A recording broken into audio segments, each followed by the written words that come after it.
जय हिंद दोस्तों, स्वागत है आप सभी का एक बार फिर से आपके अपने एस क्लासेस पर। आपको ज्ञात होगा कि एसएससी जीडी की न्यू वैकेंसी आ चुकी है। उसी को देखते हुए लेकर के आए एसएससी जीडी 2025 की तैयारी के लिए। यहाँ पर आपको कंप्लीट तैयारी कराई जाएगी। सामान्य ज्ञान के 20 प्रश्न जो आपसे 2024 में पूछे गए थे। ये क्लास देखने के बाद में आपको ये पता चल जाएगा कि एसएससी जीडी में किस तरह के प्रश्न जीके जीएस के पूछे जाते हैं।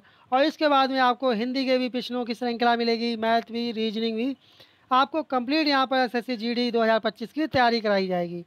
इसलिए आप लोग क्लास को पूरा देखें, कहीं से भी स्किप ना करें, क्योंकि आप देख चुके होंगे यहाँ लिखा हुआ प्रीवियस ईयर क्वेश्चन पेपर। इससे आपको ये इसलिए कराया जा रहा है कि आपको ये पता चल जाएगा कि इस तरह के प्रश्न एसएससी जीडी में आते हैं। इसलिए आप क्लास को पूरा देखें, कहीं से भी स्किप ना करें। बढ़ते हैं अपने पहले पेज की तरफ। पहला प्रश्न अपना है कि the first economic census of was conduct through the country expert Lakshadweep during in collaborations with the site union territory। तब इसका सही जवाब क्या होगा साथियों? कमेंट करें आप लोग, इसका सही जवाब क्या होगा? इसका सही जवाब होगा 1977 में। पहला ही वाला ऑप्शन इसका सही जवाब होगा। बढ़ते हैं अपने नेक्स्ट क्वेश्चन की तरफ। अगला प्रश्न है कि 2015 में भारत के योजना आयोग के स्थान पर किस संस्था की स्थापना की गई थी? तब किस संस्था की स्थापना की गई थी? यह की गई थी नीति आयोग की। पहला ही वाला इसका सही जवाब होगा। और नीति आयोग के वर्तमान में अध्यक्ष और उपाध्यक्ष कौन है? आप लोग कमेंट में बताएं कौन है। बढ़ते हैं अगले पेज की तरफ। अगला प्रश्न है कि open network for digital commerce ONDC is an incentive Y dash. तब इसका संबंध किससे है? ये पूछा गया है। कमेंट करें आप लोग। इसका संबंध है department for promotions of industry and internal trade. दूसरा वाला ऑप्शन इसका करेक्ट आंसर था। बढ़ते हैं अगले पेज की तरफ। जब मेंडलीव ने अपना कार्य प्रारंभ किया उस समय कितने तत्व थे? कमेंट करें कितने तत्व थे उस समय? उस समय कुल कितने तत्व थे? उस समय थे कुल 63 तत्व थे, एलिमेंट थे। इसलिए इसका सही जवाब होगा थर्ड वाला ऑप्शन। आप क्लास को पूरा देखें। आपको क्लास देखने के बाद में ये आइडिया हो जाएगा ओवरऑल कि किस तरह से एसएससी जीडी में क्वेश्चन पूछे जाते हैं। इसलिए आप क्लास को पूरा देखें, कहीं से भी स्किप ना करें। और आप यदि चैनल पर नए हो, चैनल अभी तक सब्सक्राइब नहीं किया, चैनल को सब्सक्राइब कर लें और वीडियो को लाइक कर दें और नोटिफिकेशन बेल आइकन दबाना ना भूलें, जिससे आपको समय समय पर नोटिफिकेशन प्राप्त हो सके।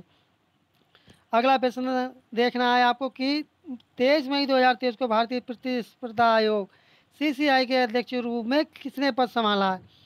कोई अगर नई नियुक्ति होती है तब उससे प्रश्न आपसे पूछ सकते हैं कि इस तरह का प्रश्न आ सकता है। इनके लिए आपके लिए सेपरेट वीडियो अलग से लेकर के आएंगे। तब इसका सही जवाब क्या था? ये करंट का प्रश्न है उस समय के हिसाब से। तो उस समय के हिसाब से इसका सही जवाब क्या था? इसका सही जवाब था रवनीत कौर। पहला ही वाला ऑप्शन इसका करेक्ट आंसर था। बढ़ते हैं नेक्स्ट क्वेश्चन की तरफ। नेक्स्ट क्वेश्चन है कि एथलेटिक्स में IAAF विश्व चैंपियनशिप डैश पूरी तरह से एक पेशेवर प्रतियोगिता बन गई। यह कब बन गई थी? ये पूछा गया है। ये बन गई थी 1997 में। पहला वाला ऑप्शन इसका करेक्ट आंसर होगा।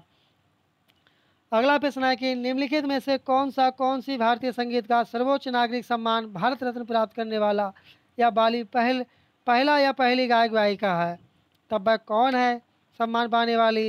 ये है MS सुब्बुलक्ष्मी। फोर्थ वाला ऑप्शन इसका करेक्ट आंसर होगा। अगला प्रश्न है कि मई 2023 में किस राज्य के मुख्यमंत्री को भय मुक्त राज्य बनाने के लिए डॉक्टर अंबेडकर पुरस्कार से सम्मानित किया गया था? तब ये किसे मिला था 2023 में? ये मिला था उत्तर प्रदेश के मुख्यमंत्री के लिए। बढ़ते हैं अपने अगले प्रश्न की तरफ। अगला प्रश्न है कि सत्य शोधक समाज के संस्थापक कौन थे? इसके संस्थापक थे ज्योतिबा फूले। बढ़ते हैं अपने अगले प्रश्न की तरफ। अगला प्रश्न है कि पंडित बिरजू महाराज एक भारतीय नर्तक, संगीतकार, गायक और भारत में कथक नृत्य के डैश कालका बिंदादीन घराने के प्रतिपादक थे। तभी आपको घराना बताना कि कौन से घराने के थे। एक थे लखनऊ घराने के। पहला वाला ऑप्शन इसका सही जवाब होगा। अगला प्रश्न है कि न्यायाधीश को हटाने के संबंध में नीचे दिए गए कथन को पूरा कीजिए। क्या चीज़? भारतीय संविधान।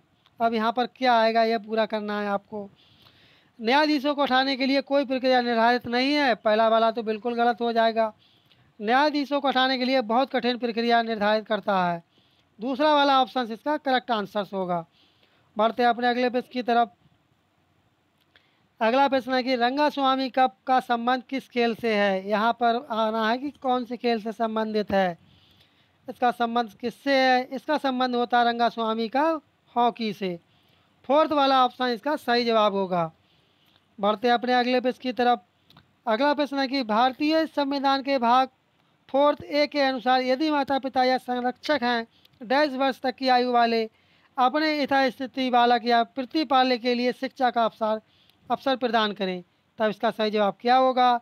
इसका सही जवाब होगा 6 से 14 वर्ष की आयु के बच्चे। दूसरा वाला ऑप्शन इसका सही जवाब होगा। अगला प्रश्न है कि बैडमिंटन के संबंध में निम्नलिखित में से कौन सा कथन सही है। नीचे दो कथन दिए रखे हैं, फिर उनसे बताना कि दोनों ठीक हैं क्या, एक ठीक है या एक भी ठीक नहीं है ये आपको बताना है। तब इसका सही जवाब क्या होगा। ना तो आपका पहला वाला ठीक है, ना आपका दूसरा वाला ठीक है, तब इसका सही जवाब हो जाएगा 4th नंबर वाला, ना तो एक और ना ही सेकंड वाला आपका। बढ़ते हैं अगले प्रश्न की तरफ। अगला प्रश्न है डैश। मैं आपको एक बात बताना चाहूँगा कि आपको 3-4 क्वेश्चन ऐसे मिलेंगे जिनकी जो लैंग्वेज होगी वो इंग्लिश में होगी, इसलिए इस बात का आप विशेषकर ध्यान रखें। जो कि जीके के क्वेश्चन होंगे और वे इंग्लिश में लिखे हुए होंगे, कहीं आप उन्हें इंग्लिश समझ कर कहीं आप छोड़ ना दें, ये गलती आप ना करें। तब इसका सही जवाब क्या होगा। Is the most commonly use measure of money supply. तब इसका सही जवाब क्या होगा। इसका सही जवाब होगा IM3। पहला ही वाला ऑप्शन इसका करेक्ट आंसर होगा। बढ़ते हैं अगले पेज की तरफ। महिला आरक्षण विधेयक 2023 के अनुसार लोकसभा और राज्य विधानसभा में महिलाओं के लिए कितने सीटें आरक्षित हैं। तब ये कितनी सीटें आरक्षित हैं, कमेंट करें आप लोग की कितनी सीटें आरक्षित हैं। ये सीटें हैं 1/3। दूसरा वाला ऑप्शन इसका करेक्ट आंसर होगा।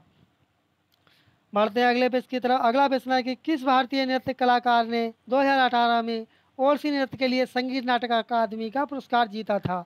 तब यह पुरस्कार किसने जीता था ये पूछा गया है। यह पुरस्कार जीता था सुरूपा सेन ने। दूसरा वाला ऑप्शन इसका करेक्ट आंसर होगा। बढ़ते हैं अपने अगले पेज की तरफ। अगला प्रश्न है कि बरांस हिंदू त्यौहार दिवाली के समान है जो निम्नलिखित में से किन जनजाति द्वारा मनाया जाता है। यह मनाया जाता है बरली और कोंकड़ा जनजाति के द्वारा। पहला वाला ऑप्शन इसका सही जवाब होगा। बढ़ते हैं अगले पेज की तरफ। अगला प्रश्न है कि is the total process of collecting compiling analysing and disseminating demographic economic and social data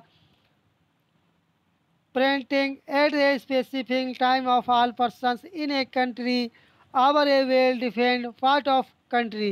तब इसका सही जवाब क्या होगा 19वें का। इसका सही जवाब होगा पॉपुलेशन सेंस। क्या चीज़? Population sense. दूसरा वाला ऑप्शन इसका करेक्ट आंसर होगा।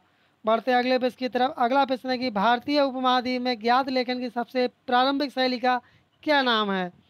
क्या यह ब्राह्मी शैली है, क्या यह ब्राह्मी लिपि शैली है,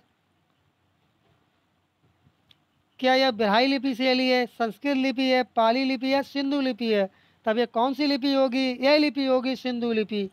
4th वाला ऑप्शन इसका सही जवाब होगा। आपको क्लास कैसी लगी कमेंट बॉक्स में अवश्य बताएं। यदि आपको क्लास अच्छी लगी हो और अभी तक चैनल को सब्सक्राइब नहीं किया, चैनल को सब्सक्राइब कर दें, वीडियो को लाइक कर दें। मिलते हैं जल्दी नेक्स्ट क्लास में, तब तक के लिए धन्यवाद। जय हिंद, जय भारत।